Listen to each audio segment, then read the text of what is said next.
বর্ষাটা মনে হয় খুব সুন্দর হয়নি, মাঝখানে ফাঁকা। একটু কষ্ট করে এগিয়ে সামনের দিকে এসে বসলে ভালো হতো। আর এক সাইড বসছেন বেশি, একটু এই সামনের দিকে আসলে ভালো হতো না? এই সাইডে পরিবেশটা কথা বলার উপযুক্ত না হলে একটু আসেন, সামনে আসেন, কষ্ট করে একটু এগিয়ে আসেন, সামনে আসেন, উঠে আসেন।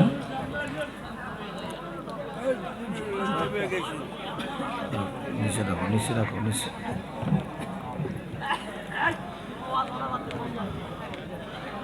আলহামদুলিল্লাহ,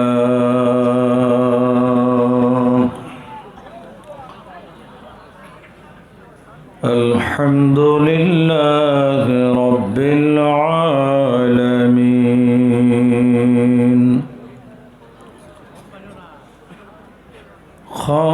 খালিকিস সামাওয়াতি ওয়াল আরদিন, আজমালিল আজমালিন ওয়া আকমালিল আকমালিন, আকমালুস সালাতি ওয়া আজমালুস সালামি আলা রাসূলিনাল আমিন, أمين المكين الحليم الرؤوف الرحيم، وعلى آله وصحابه وأهل بيته أجمعين.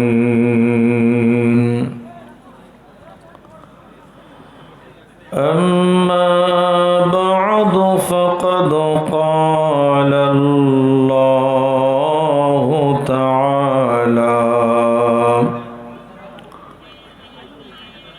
في كلامه القديم وإرشاد العظيم: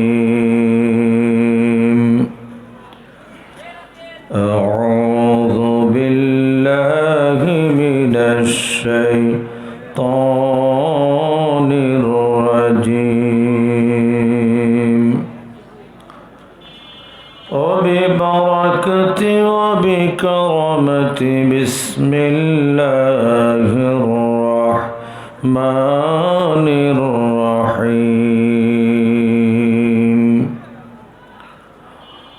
وأن هذا صراطي مستقيما فاتبعوه ولا تتبعوا السبل. وقال تعالى في شان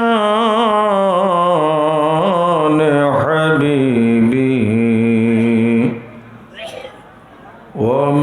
ومحبوبه ومعشوقه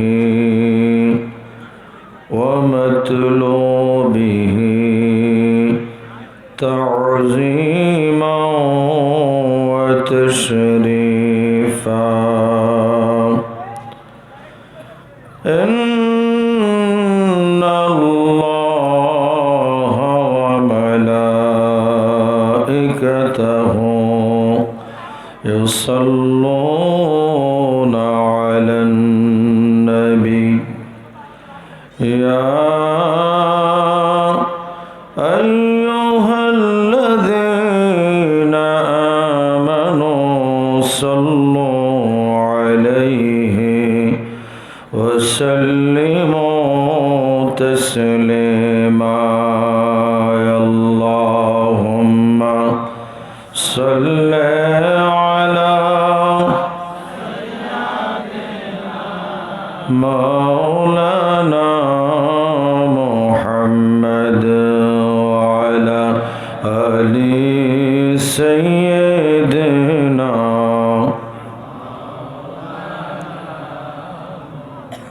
বাবারা দরুদ শরীফ পড়া ভালো না খারাপ? কম ভালো না বেশি ভালো? আওয়াজে এবং দরুদ শরীফ পড়ার অবস্থায় মনে হলো আপনাদের মনে হয় অনেক কষ্ট হয়ে গেছে। দেখুন, আল্লাহর হাবিব রহমাতুল লিল আলামিনের দরুদ শরীফ পড়ার সুযোগ হলে আল্লাহর কাছে শুকর আদায় করতে হয় যে আল্লাহ, তুমি তোমার হাবিবের দরুদ শরীফ পড়ার সুযোগ দিয়েছ, এই জন্য তোমার শুকর করতেছি। আল্লাহর শুকর করা উচিত। সবাই দরুদ শরীফ পড়ার সুযোগ পায় না। আল্লাহর হাবিবের সালাত ও সালাম তারাই দিতে পারে যাদের নসিব ভালো, কপাল ভালো।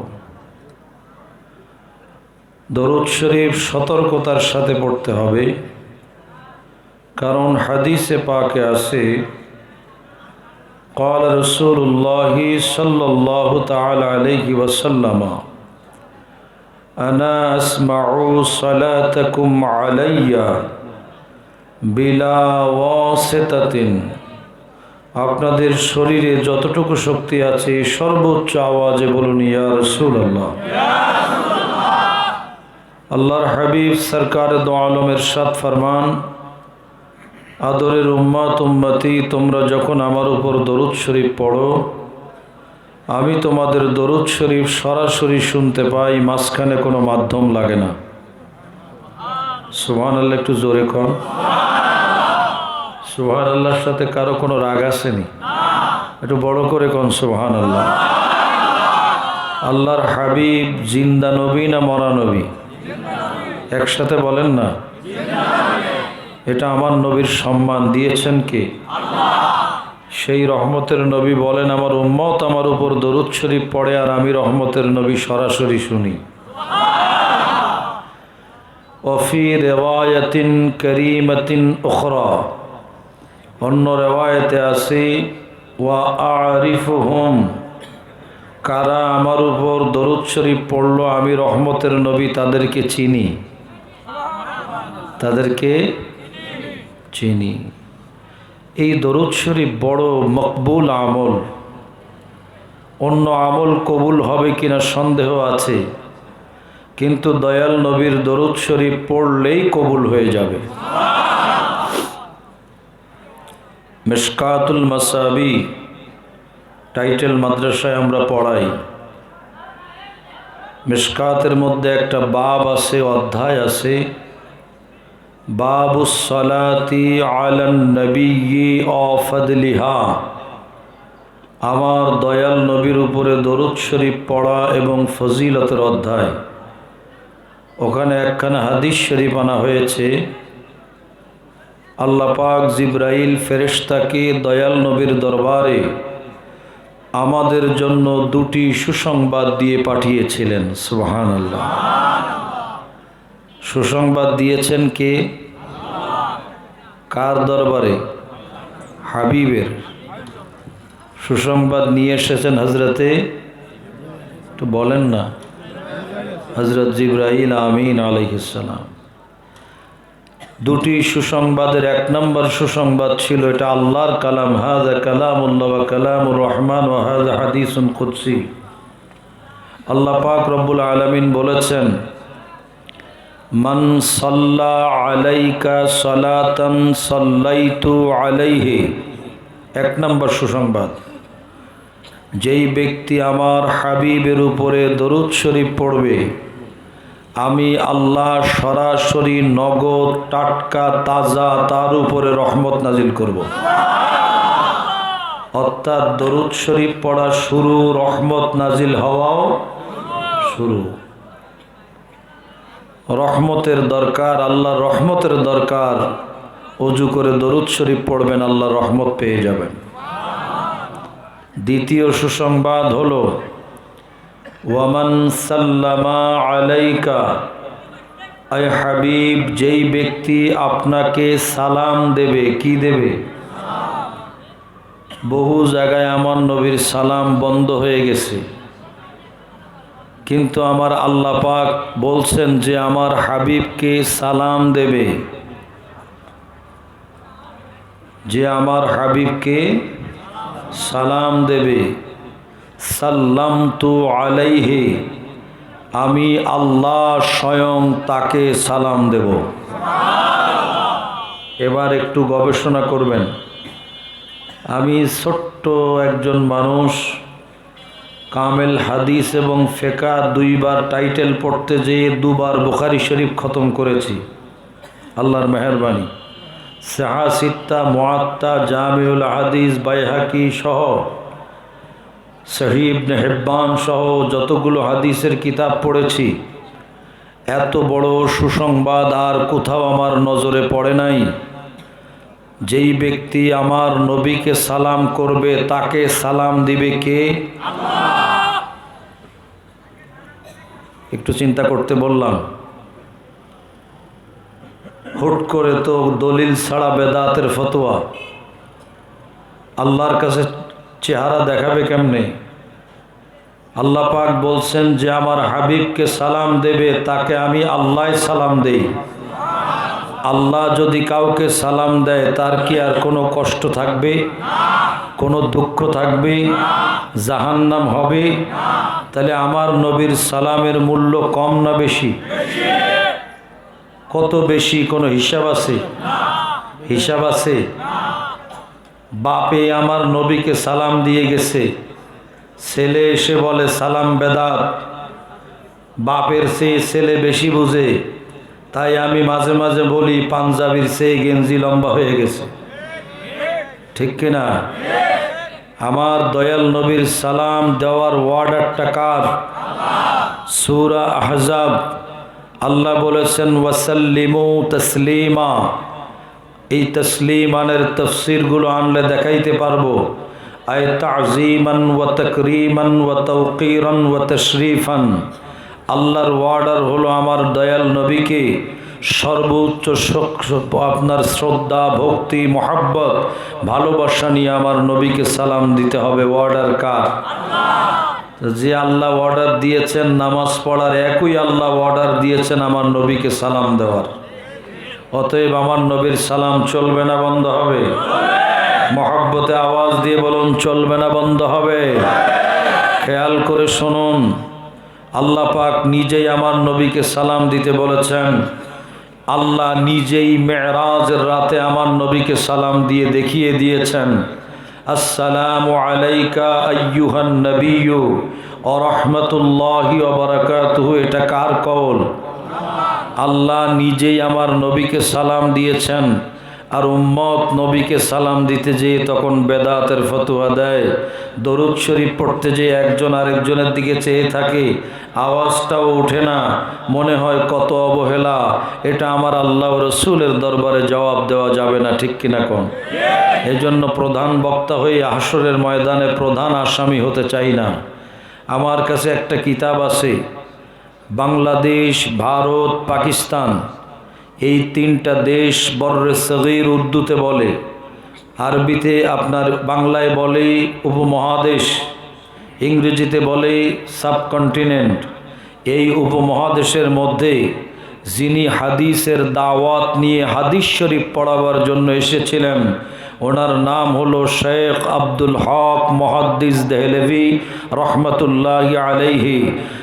কওমি মাদ্রাসা, আলিয়া মাদ্রাসা, যত মাদ্রাসা আছে, যত মুহাদ্দিস আছে বাংলাদেশে, পাকিস্তানে, ভারতে, সমস্ত মুহাদ্দিস যার কদমে এলেম শেষ এবং যার ছাত্র তিনি হলেন মুহাদ্দিস আব্দুল হক দেহলভী। সুবহানাল্লাহ। এই কিতাবটা ওনার লেখা। কিতাবের নাম আখবারুল আখিয়ার। আখবারুল আখিয়ার এই কিতাবটা তিনি লিখেছেন। এই মুহাদ্দিস দেহলভী রহমতুল্লাহ আলাই কত বড় আলেম ছিলেন একটু শোনেন। তবুও দরুদ ও সালামে অবহেলা করা যাবে না। আল্লাহর হাবিব কামলেওয়ালা রওজা শরীফ সামনে নিয়ে মুহাদ্দিস দেহলভী 30 বছর হাদিস শরীফ পড়িয়েছেন। কত বছর? 30টা বছর আমার দয়াল নবী রওজায়ে আতাহার সামনে নিয়ে হাদিস শরীফ পড়িয়েছেন। ছোট আলেম না বড় আলেম? এই বড় আলেম ইনি 30 বছর ওনার ডিউটি ছিল মাথার পাগড়ি খুলে উনি রাতের গভীরে আমার নবী রওজা শরীফ মুছতেন নিজের মাথার পাগড়ি দিয়ে। ওই রওজা শরীফ মুছে আবার মাথার মধ্যে লাগাতেন। 30 বছর পানি দিয়ে সাবান দিয়ে ধৌত করা লাগে নাই, ওই পাগড়ি থেকে মেশক আম্বরের ঘ্রাণ বের হতো। 30 বছর পরে এই মুহাদ্দিস দেহলভীকে রহমতুল্লিল আলামিন আকা মাওলা নবী স্বপ্নের মধ্যে ডাক দিলেন, মুহাদ্দিস আব্দুল হক দেহলভী, আমি রসুল তোমাকে কবুল করে নিয়েছি, আমার আল্লাহ তোমাকে কবুল করে নিয়েছেন। শোনো, আমি সিদ্ধান্ত নিয়েছি দিল্লির জমিনে, হিন্দুস্তানের জমিনে আমি রসুল তোমাকে হাদিস শরীফ পড়াবার জন্য চাকরি দিলাম, তুমি চলে যাও দিল্লির জমিনে।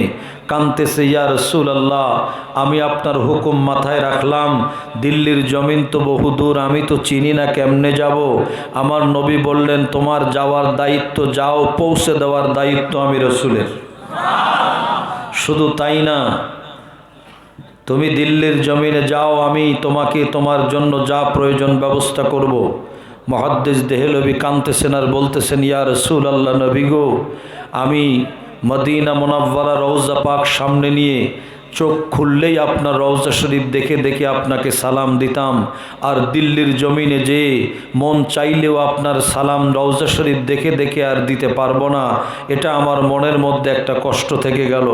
আল্লাহর হাবিব বললেন, মুহাদ্দিস দেহলভী, তুমি টেনশন নিও না, দিল্লির জমিনে চলে যাও, যখন আমি রসুলের কথা তোমার মনে হবে তুমি আমাকে ইয়া রসুল আল্লাহ বলে একটা ডাক দিবা।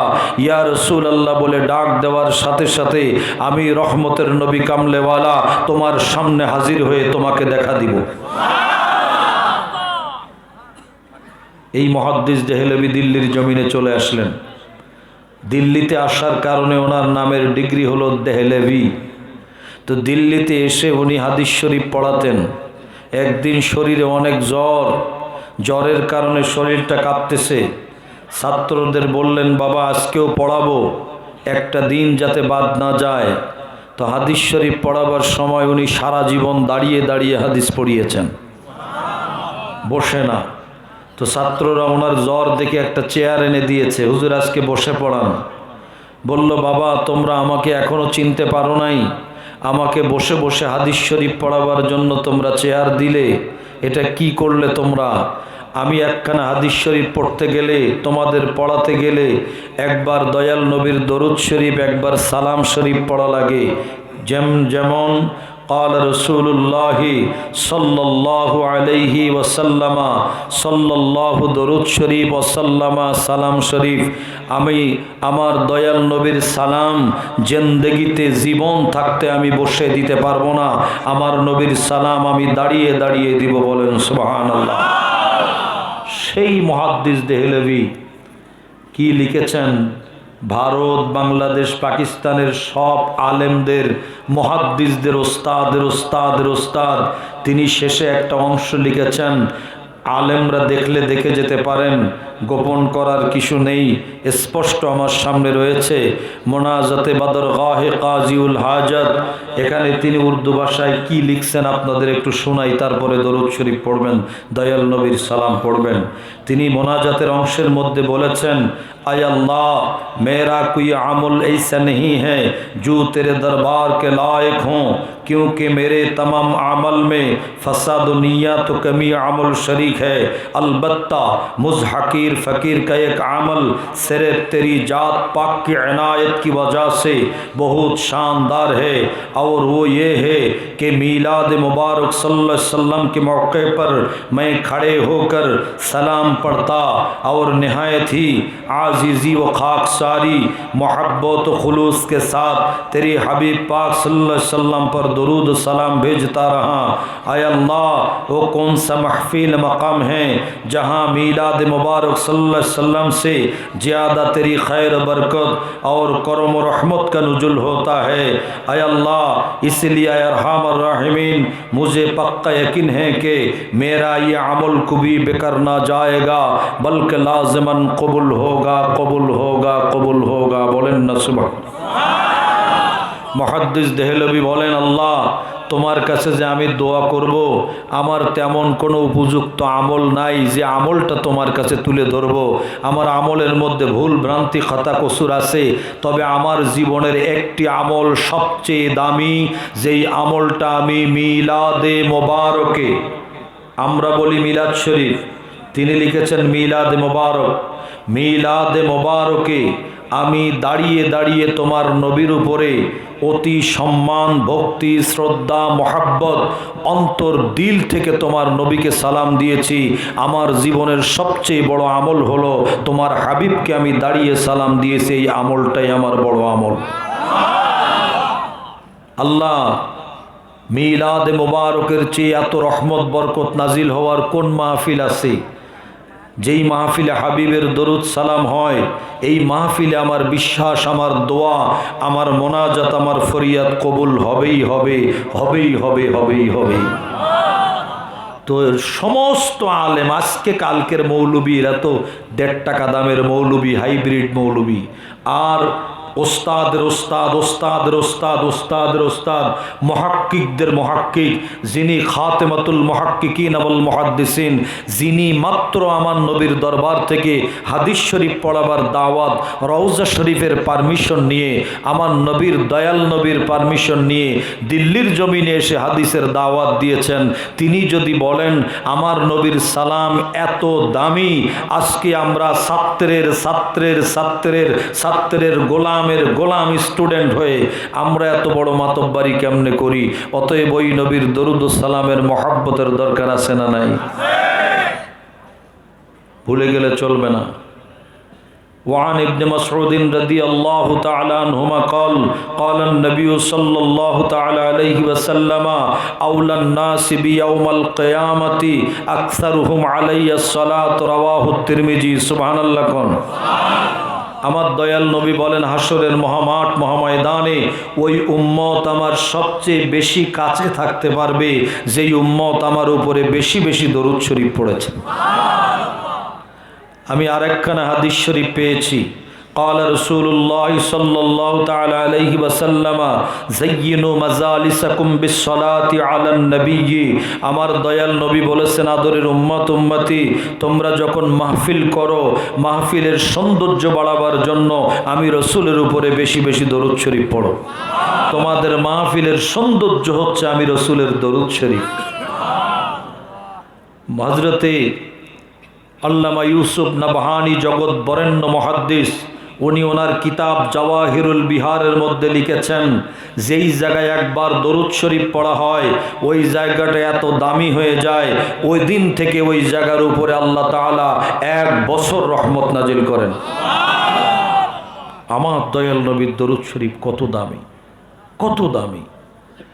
মৌমাছি দেখেছেন আপনারা? মৌমাছি, আপনাদের এই উত্তরবঙ্গে সরিষা খেতে মৌমাছি ধরার জন্য, মধু বানানোর জন্য আসে। হ্যাঁ, আল্লাহর হাবিব দরবারে বসে আছেন, সাহাবায়ে কেরাম সামনে, মৌমাছির চাক উড়ে যাচ্ছে। সাহাবায়ে কেরাম জিজ্ঞেস করলেন, ইয়া রাসূলুল্লাহ, মৌমাছি কেমনে মধু বানায়? সাহাবীদের বিশ্বাস, আমার রহমতের নবী এটাও জানেন মৌমাছি কেমনে মধু বানায়। সাথে সাথে আমার নবী ডাকলেন, দয়াল নবীর 65,000 মুআজিজার একটা মুআজিজা, আমার নবী ডাকলেন, মৌমাছিরা আমার কাছে চলে আসো। মৌমাছির চাক সরাসরি আমার দয়াল নবীর কাছেই চলে আসলো। আমার নবী অর্ডার দিলেন, বললেন, মৌমাছি কথা বলো, কেমনে মধু বানাও? মৌমাছি জবানটা খুলে আমার নবীর উপরে সালাম দেওয়া শুরু করেছে, দিয়ে বলছে, ইয়া রাসূলুল্লাহ, আমাদের কোনো ক্রেডিট নাই, আমরা মৌমাছি মধু বানাবার কোনো শক্তি নাই, তবে আমরা যখন তিতা ফুলের উপরে ফুলের তিতা রসটা আহরণ করি, টেনে নেই, ওই সময় আমাদের জবান দিয়ে আপনার দরুদ শরীফ পড়ি। আপনার দরুদে পাকের বরকতে তিতা রসটা ভিতরে যখন চলে যায়, দরুদ শরীফের মহাব্বতের কারণে তিতা রসটা মধুতে পরিণত হয়ে যায়। বাবারা, সেই নবীর দরুদ শরীফ, আমার রহমতের নবীর ভালোবাসায় মহাব্বতে কি এবার পড়া যাবে? একটু বেশ কিছু হাদিস শরীফ শুনাইলাম, জানতে হবে, তারপর বলতে হবে। আন্দাজে কথা বলা যাবে। আমরা আমাদের মাদ্রাসায় হাজার হাজার স্টুডেন্টদেরকে আমরা পড়াচ্ছি, প্রত্যেকটা দলিল ভিত্তিক কথাবার্তা, গায়ের জোরে আমার নবীর বিরুদ্ধে কথা বললে কবরে হাসরে বাঁচানোর কেউ হবে না, ঠিক কিনা কোন? অতএব একটু মহাব্বতে আল্লাহুম্মা সাল্লি আলা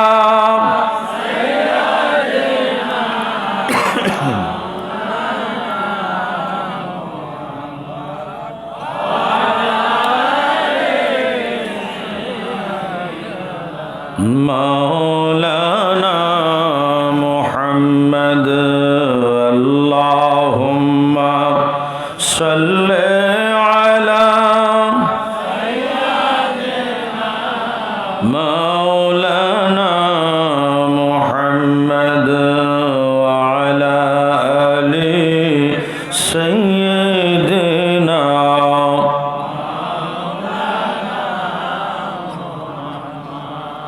हजार बार बशोयम, हजार बार बशोयम, दहने ओला के मश्क गुलाब, हनोजे नारोज गुफ्तम, कमाल बिअदबी।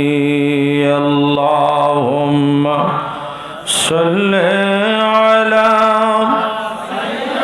मरहबा माशाअल्लाह मौलाना मुहम्मद व अला आलि सय्यिदना।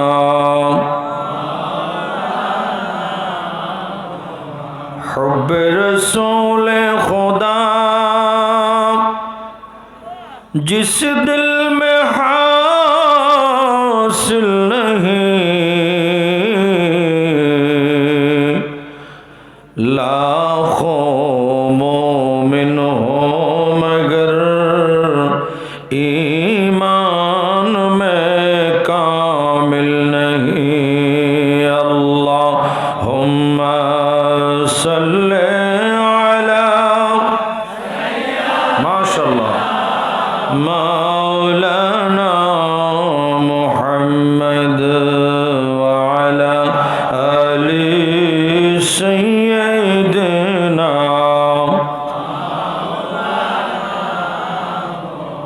अल्लाह अल्लाह अल्लाह ला इलाहा हो, अल्लाह अल्लाह अल्लाह ला इलाहा। मौतेरी तूफान যখন আসিবে আমার, বলুন ইয়া রাসূলুল্লাহ।